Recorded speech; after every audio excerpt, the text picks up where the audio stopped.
Hi again, it's John Riley with the Legal Strike Force. Today I want to talk to you about an interesting case that we've recently resolved, which relates to the tragic drowning death of Marie Joseph in Fall River, Massachusetts on July 25, 2011. Now, we're going to do this in two parts. In this first part, I'm going to show you the background of the drowning itself, and in the second part, we'll be looking at the investigation that followed and led to some criminal charges. First thing, I would take you back to the year 2011, and Marie Joseph was at that time this is her picture, a 36-year-old mother of 5, separated from their father, but had a vibrant personality, made friends easily, and enjoyed, or seemed to enjoy life, as I understand. In Fall River, Massachusetts at the time, there was a public swimming pool known as the Vietnam Veterans Memorial Pool. It was located at a place called Lafayette Park. Every season it was opened. It was owned and run by the Commonwealth of Massachusetts, and generally inspected by health inspectors from the city of Fall River. The park was scheduled to open again in 2011, and the opening day would be Saturday, June 25th of that year. The pool did open, and Marie Joseph, with some friends and their children, decided to go there the following day, Sunday, June 26th. When they got there, they saw that the pool water was very cloudy, but most people used the pool anyway. There were lifeguards present, and everyone seemed to be having a good time. There's a couple of photographs that we've received and discovered. And in this photograph, you can see the deep end of the pool with Marie Joseph holding on to a friend's child and some other bathers. This is actually the shallow end of the pool. And as you can see, the water was so cloudy that you cannot discern anything below the bathers' waistlines as they're in the water. There's another photograph that we have, much clearer and close-up, which we helped to develop and get a better picture as we investigated this case. So this is probably the last photograph of Marie Joseph's life. As you can see, she's enjoying herself with a child. She loved children and was having a great day at the Vietnam Veterans Pool. As time went on, she noticed that there was a slide at the other end of the pool. Now, the other end of the pool was a so-called deep end of the pool, and at that end of the pool there was a slide. There had been some diving boards, but they had been removed, but there was a slide and children were going down the slide and so forth.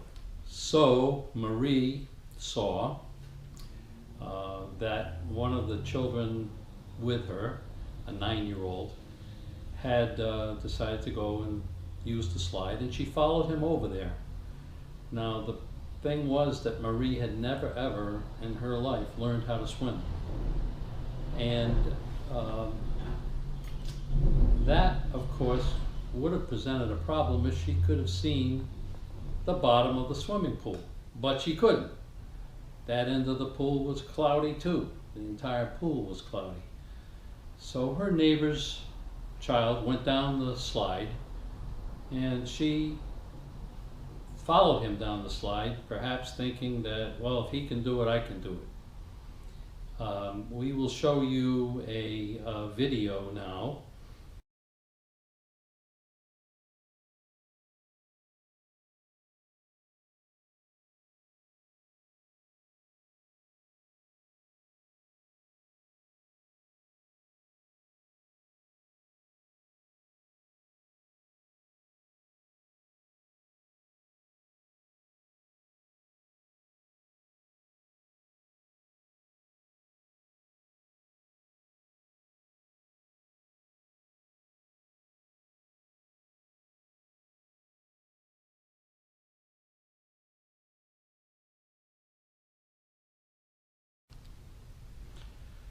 And so Marie Joseph decided that she would use this slide, and in the video you will see that she and the boy have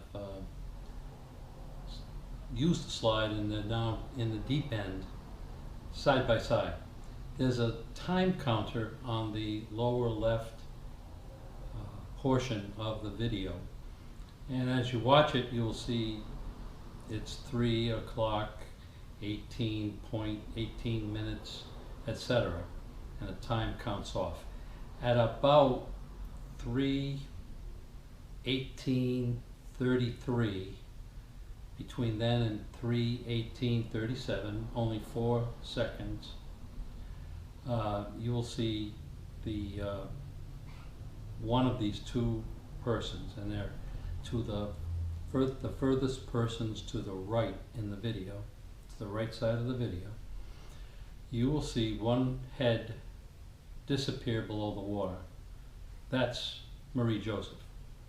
And then you will see the other head in the water, the little boy, swim back to the side of the pool. At the end, at about 3:18:54, you'll actually see another bather use the slide, land just about at the very spot where Marie Joseph disappeared, and casually swim away because you simply couldn't see the bottom of the pool. Lifeguards standing at that end could not see the bottom of the pool, and Marie Joseph's body remained at the bottom of the pool the rest of the day. The end of the day, everyone left, and Marie was missing. No one could find her on Monday. On Tuesday, after almost 3 days of being submerged in the water, on Tuesday evening, the 28th of June, 2011, in the evening, some children decided that they would hop the fence to use the pool without paying admission. They were in for the shock of their lives as they found Mrs. Joseph's body floating in the pool. What's interesting is that during the days between Sunday and Tuesday evening, the authorities kept the pool open. They didn't let anyone use the deep end of the pool because of the cloudiness of the water, but people, children, small families, infants, etc., were using the shallow end of the pool, which really is just feet away from where Mrs. Joseph's body was lying at the bottom of the pool. So we'll revisit that video once more. Rescue personnel arrived. They tried to resuscitate Ms. Joseph. Of course they couldn't. It had been too long. And although she was taken to the hospital, she was pronounced dead from asphyxiation from drowning. In part 2, as I said, of this presentation, we'll look at some of the details that emerged of how this could happen, this tragedy, because it shouldn't happen in the presence of so many people. But for the time being, and to end up this first part, I want to point out to you that a certain condition, and we'll just take a look at this document and follow it through.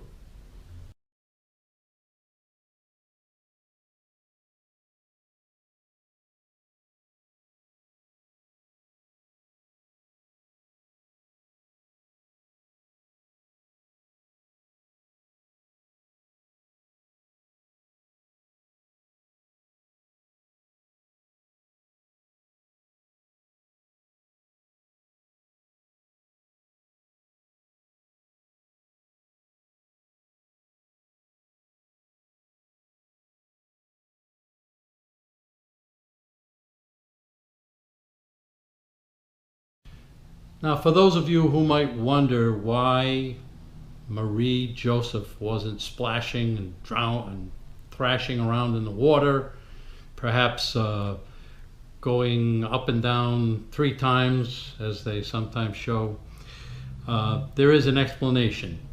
Apparently, and it's documented, I have here a United States Coast Guard article that I want to call to your attention. There is a response that people have who are drowning called the instinctive drowning response. And we can kind of zero in on the characteristics of that. And it's interesting because, except in rare circumstances, drowning people are physiologically unable to call out for help. Their respiratory system is designed for breathing, and speech is secondary. Secondly, drowning people's mouths alternately sink below and reappear above the surface of the water. The mouths of drowning people are not above the surface long enough to let them shout, inhale, and call out for help. The third thing is that drowning people can't wave for help. Nature instinctively forces them to extend their arms laterally to the side and press down on the water surface, as if they were already at the side of the pool and trying to lift themselves out. So this waving sensation or motion that one might expect to see just does not occur. Now, throughout the instinctive drowning response, drowning people cannot voluntarily control their own movements. Physiologically, when they're struggling on the surface, they can't stop drowning and perform voluntary movements such as waving for help, moving toward a rescuer, or even reaching out for a piece of rescue equipment. And finally, from the beginning to the end of the instinctive drowning response, people's bodies remain upright in the water with no evidence of a supporting kick.